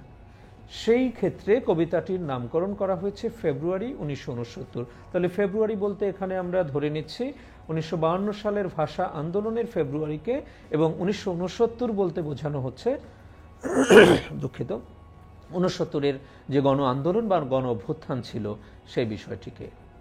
কারণ কবিতার শুরুতেই দেখো বলছে আবার ফুটেছে দেখো, তাহলে এর আগেও আরও একবার ছিল, সেই আরেকবারই হচ্ছে 52 ভাষা আন্দোলনকে নির্দেশ করছে। কৃষ্ণচূড়া থরে থরে ফুটেছে, শহরের পথে কেমন নিবিড় হয়ে, কখনো মিছিলে, কখনো বা একা হেঁটে যেতে যেতে মনে হয় ফুল নয় ওরা ঝলকিত, শহীদের ঝলকিত রক্তের বুদবুদ, স্মৃতি গন্ধে ভরপুর, 21-এর কৃষ্ণচূড়া আমাদের চেতনারই রং। অর্থাৎ এটাই কবিতার মূল বিষয়বস্তু।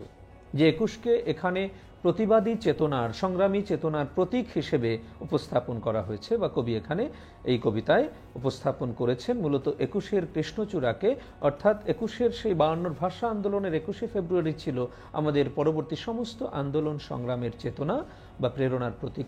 কেন আসলে 69-এ আবারও গণ অভ্যুত্থান আমাদের প্রয়োজন হয়েছিল, আরও একটি গণ আন্দোলন প্রয়োজন হয়েছিল, সেটা পরের অংশে দেখা এসছে এভাবে। হ্যাঁ, এ রঙের বিপরীত আছে অন্য রং, যে রং লাগে না ভালো চোখে, যে রং সন্ত্রাস আনে, হ্যাঁ, প্রাত্যহিকতায় আমাদের জীবনে সকাল সন্ধ্যায়, এখন সে রঙে ছেয়ে গেছে সারা দেশ। হ্যাঁ, ঘাতকের অশুভ আস্তানা, সমস্ত দেশটা ঘাতকের অশুভ আস্তানায় পরিণত হয়েছে। হ্যাঁ, এই যে অভিব্যক্তি, আমি আর আমার মতোই বহু লোক রাত্রিদিন ভুলুণ্ঠিত ঘাতকের আস্তানায়, কেউ মরা আধমরা, কেউ কেউ বা ভীষণ জেদি বা দারুণ বিপ্লবে ফেটে পড়া, চতুর্দিকে মানবিক বাগান কমলবন হচ্ছে তছনছ। মোস্ট ইম্পর্টেন্ট লাইন এই জায়গাগুলো। হ্যাঁ, যে অর্থাৎ বাঙালির যে শান্ত সংহত জীবনধারা ছিল, সুন্দর সংস্কৃতি ছিল, সেটাকে এই পাকিস্তানি শাসনামলে আমরা দেখেছি বারবার সেটাকে ভেঙে তছনছ করে দিতে। সেটাই দেখো ওখানে বলছে। হ্যাঁ, বুঝি তাই 1969 আবার সালাম নামে রাজপথে, বরকত বুক পাতে ঘাতকের থাবার সম্মুখে। এই যে অভিব্যক্তি, সালাম সুন্নিত ফ্ল্যাগ তুলে ধরছে, বরকত বুক পেতে দিচ্ছে ঘাতকের থাবার সম্মুখে, এই যে অভিব্যক্তিগুলো, হ্যাঁ, এটা দ্বারা মূলত সেই প্রতীকী প্রতিবাদের যে চেতনায় সালাম বরকত আমাদের সঙ্গে মিশে আছেন সেটাকে দেখানো হয়েছে। এবং লাস্ট অংশে এসে দেখো ওটাই বলা হয়েছে, সেই ফুল আমাদেরই প্রাণ, আনন্দের রৌদ্র আর দুঃখের ছায়া, অর্থাৎ সুখ দুঃখ আনন্দ বেদনায় এই সালাম বরকত অর্থাৎ 52 ভাষা শহীদেরাই যে আমাদের প্রেরণার বা চেতনার প্রতীক হয়ে আছেন, সেটি হচ্ছে এই ফুল বলতে বাংলা ভাষাকে বোঝানো হয়েছে, অর্থাৎ বাংলা ভাষাই আমাদের কাছে প্রেরণার উৎস। তাহলে সেই ভাষা আন্দোলনের প্রেরণা এটার দিক থেকে যদি আমরা বিবেচনা করি, তাহলে এই কবিতাটি অবশ্যই গুরুত্বপূর্ণ, এবং প্রবন্ধ আমরা বলেছিলাম এটার সঙ্গে 52 দিনগুলো। পরের প্রসঙ্গে আমরা যাই। মুক্তিযুদ্ধ ভিত্তিক 2টা কবিতা আছে, এই 2টা কবিতা অবশ্যই তোমাদের জন্য মোস্ট ইম্পর্টেন্ট, এবং আমি কিংবদন্তির কথা বলছি, এটা নিয়ে তোমাদের মধ্যে একটু বেশ কিছু জায়গায় মানে তোমাদের ব্যাখ্যা বিশ্লেষণেও কিছু প্রশ্ন আমরা রিসিভ করি ক্লাসেও বিভিন্ন সময়, যে কিংবদন্তি বলতে আসলে কি বোঝানো হয়েছে। সাধারণ অর্থে লিজেন্ড, কিন্তু শব্দার্থ তোমাকে বলছে, তোমার বইয়ের শব্দার্থ যে এটি জনশ্রুতি। কিসের জনশ্রুতি? জনশ্রুতি বলতে আমরা বুঝি যেটা জনগণের কাছ থেকে যেটা শ্রুত হয়ে আসছে, যুগ যুগ ধরে যেটা আমরা জনগণের কাছ থেকে শুনে আসছি, সেটাই হচ্ছে জনশ্রুতি। হ্যাঁ, তাহলে জনগণের কাছ থেকে শুনে আসা যে কোনো ঘটনাকেই কিন্তু এখানে আসলে জনশ্রুতি বলা হয়নি। এখানে জনশ্রুতি বলতে আমরা ধরে নেব, বা কিংবদন্তি বলতে আমরা ধরে নেব সেই সমস্ত ঘটনাকে যেগুলো আমাদের প্রেরণার উৎস, অর্থাৎ ইতিহাস ও ঐতিহ্যের সেই সমস্ত ঘটনা যা আমাদের প্রেরণার উৎস, তাকেই কবি এখানে কিংবদন্তি বলে উল্লেখ করেছেন। তাহলে এটা সবচেয়ে গুরুত্বপূর্ণ দিক। কবিতার ক্ষেত্রে তুমি এটা উপরে লিখে রাখবে যে ইতিহাস ও ঐতিহ্যের সেই সমস্ত প্রেরণা যা আমাদের চেতনার বা প্রেরণার উৎস হয়ে আছে, সেই সমস্ত জনশ্রুতিকেই কবি এখানে কিংবদন্তি বলে উল্লেখ করেছেন। এই শব্দটাই কবিতায় একটু ভিন্ন শব্দে বারবার ব্যবহৃত হয়েছে, সেটা হচ্ছে কবিতা। অর্থাৎ বারবার দেখবো এই কবিতার মধ্যে একটা লাইন আছে, যে কবিতা শুনতে জানে না। যখনই কবি এরকমটা বলবেন যে কবিতা শুনতে জানে না, সে ঝড়ের আর্তনাদ শুনবে, যে কবিতা শুনতে জানে না সে আজন্ম কৃত দাস থেকে যাবে, এই যে অভিব্যক্তিগুলো, যে কবিতা শুনতে জানে না হ্যাঁ সে দিগন্তের অধিকার থেকে বঞ্চিত হবে, হ্যাঁ, এই যে অভিব্যক্তিগুলো বারবার, এই যে বিষয়গুলো এসছে, যে কবিতা শুনতে জানে না সে সূর্যকে হৃৎপিণ্ডে ধরে রাখতে পারে না, যে কবিতা শুনতে জানে না সে ভালোবেসে যুদ্ধে যেতে পারে না, বারবার এই লাইনগুলো উচ্চারিত হয়েছে। তাহলে কবিতা এখানে কিংবদন্তির সমার্থক। অর্থাৎ যখনই কবি বলবেন যে কবিতা শুনতে জানে না, আমরা ধরে নেব যে ইতিহাস ও ঐতিহ্যের অনুপ্রেরণায় অনুপ্রাণিত হতে পারে না বা জানে না। তাহলে যে কবিতা শুনতে জানে না, আমরা ধরে নেব যে ইতিহাস ঐতিহ্যের প্রেরণায় অনুপ্রাণিত হতে জানে না। তাহলে এই কবিতাটি মূলত মুক্তিযুদ্ধের প্রেরণা, অর্থাৎ মুক্তিযোদ্ধাদের প্রেরণা। যারা মুক্তিযুদ্ধে অংশগ্রহণ করেছিলেন তাদেরকে কেন্দ্র করে, মানে তাদের মধ্যে যে চেতনা, পূর্বপুরুষের কাছ থেকে তারা যে চেতনা বা প্রেরণা লাভ করেছিলেন, যার দ্বারা তারা এই মুক্তি সংগ্রামে অংশগ্রহণ করতে অনুপ্রাণিত হয়েছিলেন, সেটিই হচ্ছে এই কবিতার মূল বিষয়বস্তু। গুরুত্বপূর্ণ যে লাইনগুলো, যেগুলো একটু দুর্বোধ্য, যেমন আমি বিচলিত স্নেহের কথা বলছি। এই বিচলিত স্নেহ বলতে কি বোঝানো হয়েছে? প্রিয়জনদের উদ্বেগ উৎকণ্ঠা কোন প্রিয়জনদের, যারা মুক্তি সংগ্রামে অংশগ্রহণ করেছিলেন তাদের প্রতি তাদের প্রিয়জনদের যে উদ্বেগ ও উৎকণ্ঠা ছিল, তাদের জন্যে যে তারা গভীর উদ্বেগ উৎকণ্ঠা নিয়ে অপেক্ষায় ছিলেন, তাকেই কিন্তু এখানে বিচলিত স্নেহ বলে উল্লেখ করা হয়েছে। অর্থাৎ মুক্তিযোদ্ধাদের প্রতি তার প্রিয়জনদের, তার পিতামাতা ঘনিষ্ঠজনদের যে উদ্বেগ উৎকণ্ঠা নিয়ে অপেক্ষা সেই সময়, তাকেই এখানে বিচলিত স্নেহ বলে উল্লেখ করা হয়েছে। আরেকটি গুরুত্বপূর্ণ লাইন হচ্ছে এখানে, যুদ্ধ আসে ভালোবেসে, আমি আমার ভালোবাসার কথা বলছি, অর্থাৎ দেশপ্রেমের কথা বলছি। যুদ্ধ আসে ভালোবেসে, মায়ের ছেলেরা চলে যায়, এই যে অভিব্যক্তি, তার আগে ভালোবাসা দিলে মা মরে যায়। মোস্ট ইম্পর্টেন্ট লাইন এটা, তোমাদের দুর্বোধ্য লাইনগুলোর মধ্যে অন্যতম বলে আমার মনে হয়। ভালোবাসা দিলে মা মরে যায়, তাহলে তার মাকে ভালোবাসবে না, তাই না? তাহলে দেখো এই লাইন দ্বারা আসলে কি বোঝানো হয়েছে।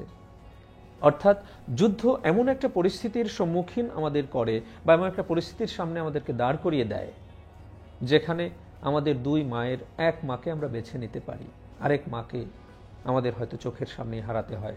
এই দুই মাকে, এক হচ্ছে দেশমাতা, আরেক হচ্ছে নিজ মাতা।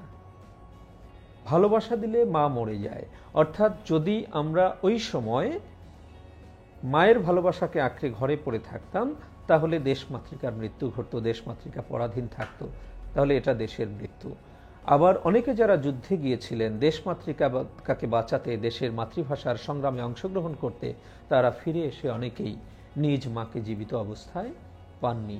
৩০ লক্ষ প্রাণের বিনিময়ে অর্জিত হয়েছে আমাদের এই স্বাধীনতা, তার মধ্যে লক্ষ লক্ষ মা বোনের প্রাণের বিনিময়ে আমরা এই স্বাধীনতা অর্জন করেছি।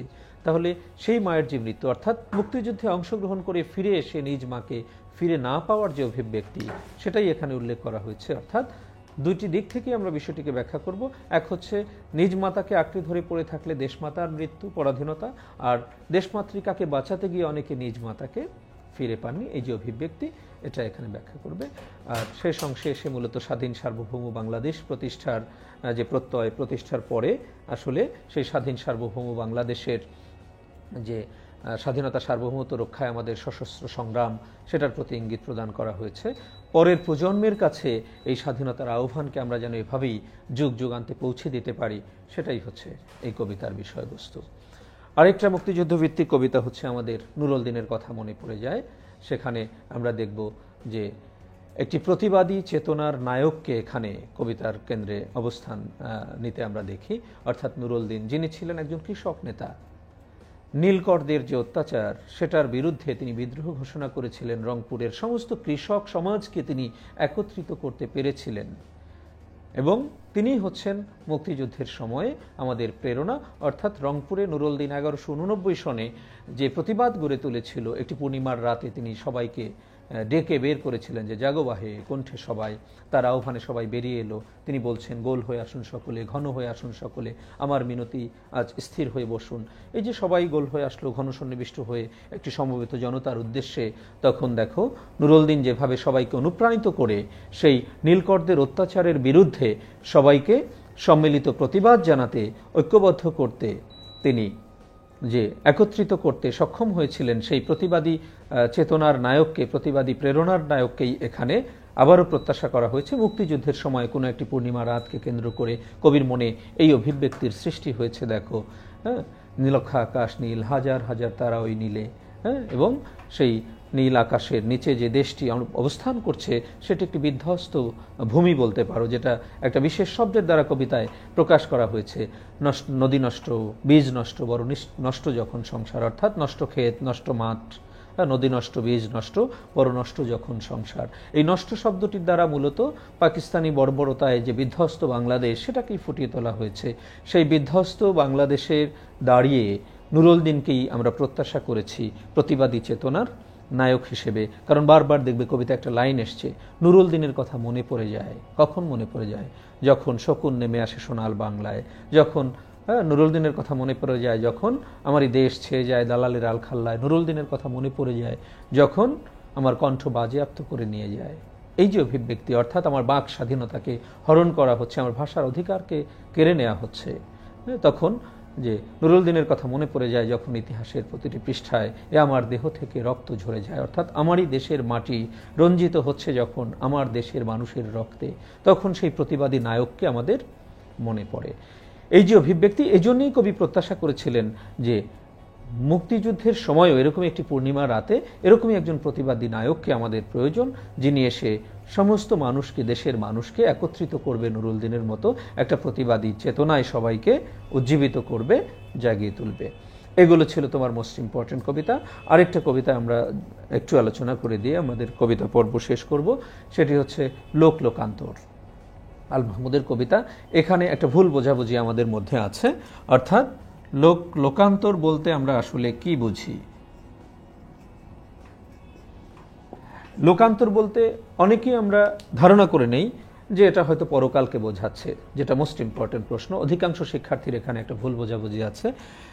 এই লোক এবং লোকান্তর দুইটা বিষয়। লোকান্তর হচ্ছে ব্যাসবাক্য, হচ্ছে অন্য লোক, অন্য লোক। এই লোক বলতে বোঝানো হয় জগৎ, তাহলে অন্য একটা জগৎকে বোঝাচ্ছে যে স্যার মৃত্যুর পরে পরকাল, সেটাও তার একটা জগৎ, ইহলোক পরলোক। হ্যাঁ, কিন্তু এখানে এই লোক লোকান্তর দুটি ভিন্ন জগৎকে এখানে নির্দেশ করছে। লোক বলতে কাকে বোঝানো হচ্ছে? সংসার, সমাজ, ধর্ম তুচ্ছ হয়ে যাবে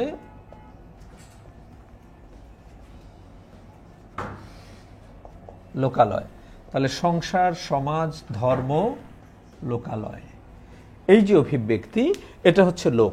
সমস্তটাই বাহ্যিক জগৎ, সংসার, সমাজ, ধর্ম, লোকালয়, এটা থেকে বিচ্ছিন্ন হয়ে একটা ভিন্ন জগতে এই অন্য লোক বলতে বোঝানো হয়েছে মূলত সৃষ্টি জগৎকে।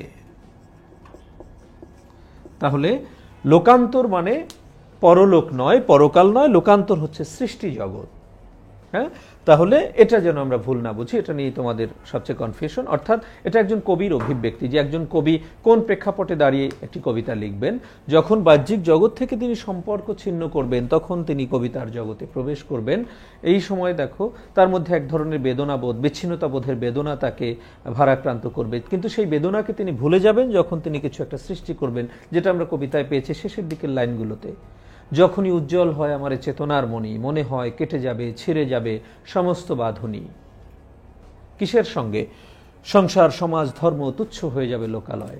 লোক থেকে লোকান্তরে আমি যেন স্তব্ধ হয়ে শুনি আহত কবির গান, কবিতার আসন্ন বিজয়। অর্থাৎ এই যে কবিতার বিজয়, কবিতার সৃষ্টি, সেটাই হচ্ছে কবিতার মূল বিষয়বস্তু, নট পরলোক বা পরকাল।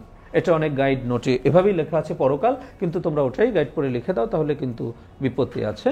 অবশ্যই তোমাকে মনে রাখতে হবে বাহ্যিক জগৎ থেকে বিচ্ছিন্ন হয়ে তিনি সৃষ্টি জগতে, তার সৃষ্টির জগতে কল্পলোকে প্রবেশ করেন এবং সৃষ্টিকর্ম হিসেবে কবিতাকে তিনি উপস্থাপন করেন। এটাই হচ্ছে লোক লোকান্তরের মূল বিষয়বস্তু। আর একটা কবিতা আছে লাস্টে, সেটা আমরা সংক্ষেপে মানে বিষয়বস্তু দিয়ে আমরা শেষ করব আমাদের কবিতা পড়ব। অর্থাৎ পরেরটা হচ্ছে রক্তে আমার অনাদি অস্থি। অর্থাৎ এখানে মূলত বাঙালির রক্তে এবং অস্থিতে মিশে থাকা একটি অনিঃশেষ প্রতিবাদী চেতনাকে ফুটিয়ে তোলা হয়েছে। রক্তে আমার অনাদি মানে শেষ না হওয়া, অস্থি, কারণ রক্তের মধ্যে তো হাড্ডি থাকবে না। তাহলে এখানে যে বিষয়টা উপস্থাপন করা হয়েছে, যে বাঙালির রক্তের মধ্যে এবং অস্থির মধ্যে মিশে থাকা যে প্রতিবাদের চেতনা, সেটাই হচ্ছে এই কবিতার বিষয়বস্তু। এবং সেক্ষেত্রে এখানে আমরা ধরে নিচ্ছি যেটা শেষ দুই লাইন কবিতার, হ্যাঁ, তোমার শেষ দুই লাইনে দেখো কি বলা হচ্ছে, যে রক্তে আমার অনাদি অস্থি বিদেশে জানে না কেউ। অর্থাৎ বিদেশি বহিঃশত্রু জানতে পারে না যে আসলে আমার প্রতিবাদটা মিশে আছে কিসের মধ্যে, আমার রক্তের মধ্যে, আমার অস্থির মধ্যে। অর্থাৎ বিদেশি বহিঃশত্রু বারবার আমাদের উপরে আক্রমণ চালিয়েছে, কিন্তু তারপরেও আসলে তারা আমাদেরকে অবদমন করে রাখতে পারেনি, এবং সেটি এই কবিতার বিষয়বস্তু। আমরা সহপাঠ দিয়ে একটু আলোচনা করে শেষ করব 5 মিনিটের মধ্যে ইনশাল্লাহ। সহপাঠ দুইটা বিষয়, উপন্যাস এবং নাটক, মোস্ট ইম্পর্টেন্ট দুটি বিষয়, এবং এখান থেকে দুটি সৃজনশীল তোমাকে লিখতেই হবে, যেটা কিন্তু মাথায় রাখতে হবে। আমরা অনেক সময় সহপাঠ থেকে 4টা সৃজনশীল পেয়ে তোমার গ বিভাগে মনে করি যে এখান থেকে আমি 2টা লিখলেই হবে। হয়তো তুমি 2টা মানে উপন্যাস থেকে লিখে দিলে, অথবা 2টা তুমি নাটক থেকে লিখে দিলে, তাহলে কিন্তু তোমার একটা আনসার কাউন্ট হবে না। কারণ হচ্ছে তোমাকে প্রশ্নের উপরেই একটা নির্দেশনা দেয়া থাকবে, গদ্য থেকে ন্যূনতম 2টি, কবিতা থেকে ন্যূনতম 2টি, এবং সহপাঠ থেকে, উপন্যাস থেকে 1টি, নাটক থেকে 1টি, এই 6টি সহ মোট 7টি প্রশ্নের আনসার দিতে হবে। তাহলে নির্দেশনা অনুযায়ী তুমি আমি প্রত্যেকে বাধ্য কোন ক্ষেত্রে আমাকে একটা প্রশ্নের উত্তর নাটক থেকে এবং একটা প্রশ্নের উত্তর উপন্যাস থেকে করতেই হবে। আমি চাইলেই দুটো আনসার করতে পারবো না নাটক থেকে বা দুটো উপন্যাস থেকে পারবো, সেটা অতিরিক্তটা 7 নম্বরটা আমি যে কোনো জায়গা থেকে করতে পারবো। কিন্তু যেন এমন না হয় যে তুমি দুইটাই উপন্যাস থেকে করেছো নাটক টাচ করোনি, বা নাটক থেকে দুইটা করেছো উপন্যাস টাচ করোনি, তাহলে তোমার কিন্তু একটা আনসার কাউন্ট হবে না। এটা মাথায় রাখতে হবে, কিন্তু এটা গুরুত্বপূর্ণ বিষয়। তো যাই হোক, সৈয়দ ওয়ালিউল্লাহ যে উপন্যাসটি একটি সামাজিক উপন্যাস, কিন্তু এই উপন্যাসের কেন্দ্রবিন্দুতে যিনি অবস্থান করেছেন একজন ভণ্ড ধর্ম ব্যবসায়ী মজিদ চরিত্রে মূলত অস্তিত্ববাদটাই এখানে মুখ্য বিষয়। অস্তিত্ববাদ বলতে আমরা কি বুঝি? নিজের অস্তিত্বকে টিকিয়ে রাখার যে সংগ্রাম, সেটা অস্তিত্বের সংগ্রাম, বা এটাই অস্তিত্ববাদ। মজিদ এখানে আমরা দুটো বিষয় গুলিয়ে ফেলি। উপন্যাসের শুরুর দিকে প্রথম 2 পৃষ্ঠা জুড়ে যে অঞ্চলটির বর্ণনা দেয়া আছে, যদিও এখানে নাম উল্লেখ নেই, শুরুতেই বলা হয়েছে শস্যহীন জনবহুল এ অঞ্চলের বাসিন্দাদের বেরিয়ে পড়বার বেকুলতা ধোঁয়াটে আকাশ পর্যন্ত যেন সদা সন্ত্রস্ত করে রাখে। তাহলে এই অঞ্চলটি হচ্ছে মজিদের জন্মস্থান। এটার সঙ্গে যেন মহব্বতনগরকে আমরা এক করে না ফেলি। আমাদের অনেক শিক্ষার্থী এই কাজটি করে ফেলো। যেমন প্রথম পৃষ্ঠা থেকে একটা ইম্পর্টেন্ট লাইন আছে যেটি প্রশ্ন হয় অনেক সময়। সেটা কি? সেটা হচ্ছে শস্যের চেয়ে টুপি বেশি, ধর্মের আগাছা বেশি। Most important line. এটার আনসার করতে গিয়ে তোমরা অনেকেই লিখে ফেলো মহব্বতনগর গ্রামের মানুষের দারিদ্র্যের চিত্র। এটা সম্পূর্ণ ভুল আনসার। কারণ কি? এই লাইনটিতে যে অঞ্চলের চিত্র দেখানো হয়েছে সেটি মজিদের জন্মস্থান। তাহলে ওখানে আমাদেরকে লিখতে হবে শস্যহীন জনবহুল অঞ্চলের মানুষদের যে দুরবস্থা বা দারিদ্র্য এবং ধর্মীয় কুসংস্কারের চিত্র উক্ত উক্তিতে ব্যক্ত হয়েছে। এই দুটো বিষয়কে যেন আমরা এক করে না ফেলি। তাহলে প্রথম অংশে মজিদের জন্মস্থানের চিত্র এবং সেখানকার হাহাকার, সেখানকার দুর্ভিক্ষ, ভয়াবহ অবস্থা, দুরবস্থা, সেটার চিত্র থেকে উত্তরণের আশায় এই অঞ্চলের মানুষগুলো যেভাবে এলাকা ত্যাগ করে সেটার চিত্র ওখানে দেখানো হয়েছে। মজিদও ঠিক তেমনি করেই বেরিয়েছিল, গারো পাহাড়ে চলে গেল, জীবন জীবিকার সন্ধান সেখানে হয় না, একজন শিকারীর সঙ্গে সাক্ষাৎ, সেটার মধ্যে দিয়ে মজিদের চোখ মুখ উজ্জ্বল হয়ে উঠল, একটি আশার আলো তিনি যেন জীবনে খুঁজে পেলেন। তিনি চলে এলেন মহব্বতনগরে, তার ধর্মের যে ব্যবসা, ধর্ম ব্যবসায়ের শিকড় গেড়ে দিলেন, সেটি একটি বিশাল বৃক্ষে পরিণত হলো। পুরো উপন্যাসটি মজিদের নিয়ন্ত্রণে, এবং মজিদের সামনে যেই বাধা হয়ে এসে দাঁড়িয়েছে তাকেই তিনি সরিয়ে দিয়েছেন। কারণ কি? এখানে দেখো, মজিদের সামনে প্রধান যে 5টি বাধা ছিল, পর্যায়ক্রমে আমরা সেগুলোই আলোচনায় নিয়ে আসব। যেমন মজিদের প্রথম বাধা ছিল তাহের কাদেরের বাবা, ঢাঙা বুড়া লোকটি, তাকে সে সরিয়ে দিল, তাকে অনেকটা সে প্রমাণ করলো একজন পৌরুষহীন ব্যক্তিত্ব হিসেবে, সে আত্মহত্যার দিকেই অগ্রসর হলো, ওরকমটাই ইঙ্গিত রয়েছে। দ্বিতীয় বাধা হিসেবে এলো আওয়ালপুরের পীর, তাকে সে শয়তান বলে আখ্যা দিয়ে প্রমাণ করে সরিয়ে দিল। তৃতীয় বাধা হিসেবে এলো আমেনা বিবি, খালেক ব্যাপারীর স্ত্রী, তাকে সে অসতী প্রমাণ করে তাকে সে তালাক দেওয়ার ব্যবস্থা করে দিল। চতুর্থ বাধা হিসেবে তার সামনে এসে দাঁড়ালো আক্কাস, প্রগতিশীল চরিত্র, আর প্রতিবাদী চরিত্র জমিলা। এই দুটো জায়গা যেন এক হয়ে না যায়। প্রগতিশীল চরিত্র হলে তুমি আক্কাসকে দেখাবে, উদ্দীপক যদি নির্দেশ করে যে একটি প্রগতিশীল চরিত্রকে দেখানো হয়েছে তাহলে সেখানে অবশ্যই আক্কাস। আর যদি প্রতিবাদী চরিত্র তুমি কোনোটা দিয়ে উদ্দীপক পাও তাহলে সেটি অবশ্যই জমিলাকে দেখাতে হবে। তাহলে এই 5টি বাধা, তাহের কাদেরের বাবা, আওয়ালপুরের পীর, আমেনা বিবি, আক্কাস এবং জমিলা, যে মজিদের সবচেয়ে কঠিন প্রতিদ্বন্দ্বী। তাই উপন্যাস থেকে আমরা প্রস্তুতি নেব এই চরিত্রগুলোকে কেন্দ্র করে। মজিদ মোস্ট ইম্পর্টেন্ট চরিত্র এবং ধর্ম ব্যবসায় মোস্ট ইম্পর্টেন্ট চরিত্র। মজিদের ধর্ম ব্যবসায়ের কেন্দ্রে এখানে আসলে আশ্রয় গ্রহণ করেছেন এসে আওয়ালপুরের পীর। তাহলে আমরা অবশ্যই মজিদের ধর্ম ব্যবসায়কে প্রাধান্য দিয়ে আমরা উদ্দীপকের আনসার করব। অর্থাৎ তোমাদের মজিদ কেন্দ্রিক একটা উদ্দীপক হবেই, এটা সবসময়ের জন্য নির্ধারিত। মোটামুটি মজিদ এখানে গুরুত্বপূর্ণ চরিত্র, তার ধর্ম ব্যবসায়ের চিত্রটাই আমাদের উপন্যাসের মূল বিষয়বস্তু, এবং মজিদ চরিত্রকে কেন্দ্র করে অবশ্যই একটা সৃজনশীল আসবে। তার সঙ্গে সহযোগী চরিত্রগুলো হিসেবে আমরা পেতে পারি জমিলা, আমরা সেখানে পেতে পারি আক্কাসকে এবং খালেক ব্যাপারী এবং রহিমা। তাহলে মোস্ট ইম্পর্টেন্ট চরিত্র এখান থেকে মজিদকে কেন্দ্র করে একটা সৃজনশীল প্রশ্ন প্রতি বছরের প্রশ্নে থাকে, তোমাদেরও থাকবে। সেক্ষেত্রে মজিদের ধর্ম ব্যবসায় অথবা মজিদের চরিত্রে অন্যান্য যে বিষয়গুলো আরোপিত হতে পারে সেগুলো কি? যেমন মজিদের চরিত্রে আরো বিষয়গুলো আসতে পারে, যেমন মজিদ একজন লোভী মানুষ, মজিদ অর্থলোভী, মজিদ নারী লোভী। এই যে চিত্রগুলো, সেগুলো তোমাকে মাথায় রাখতে হবে। অর্থাৎ মজিদের অর্থের প্রতি প্রচণ্ড লোভ, সেটা উপন্যাসে বারবার এসছে। সেটা সেই অসহায় খ্যাংটা বুড়ি যে মাত্র আনাপাচেক পয়সা সম্বল নিয়ে মাজারে এসেছিল ছেলের জীবন ভিক্ষা করতে, তার সেই আনাপাচেক সম্বলও সে নিয়ে নিতে ছাড়েনি। তাহলে এটা তার অর্থের প্রতি লোভ। তার যে নারীর প্রতি লোভ সেটা আমরা দেখি যখন আমিনা বিবি মাজার প্রদক্ষিণে যায়, সে পালকি থেকে নামবে, তার পায়ের দিকে তার নজর নিক্ষিপ্ত হয়। এটা গুরুত্বপূর্ণ দিক ছিল তার নারী লোভের। আরেকটা হচ্ছে মজিদ ভোগবাদী চরিত্র। কেন আমরা ভোগবাদী বলছি?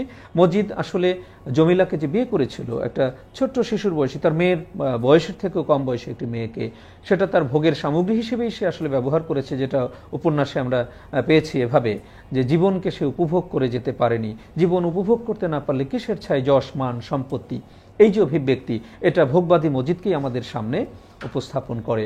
যদিও নিঃস্ব অসহায় মজিদ একটা বিশাল মহিরুহে পরিণত হয়েছে আর কি। অর্থাৎ আমরা সেখানে কাকে পেয়েছিলাম?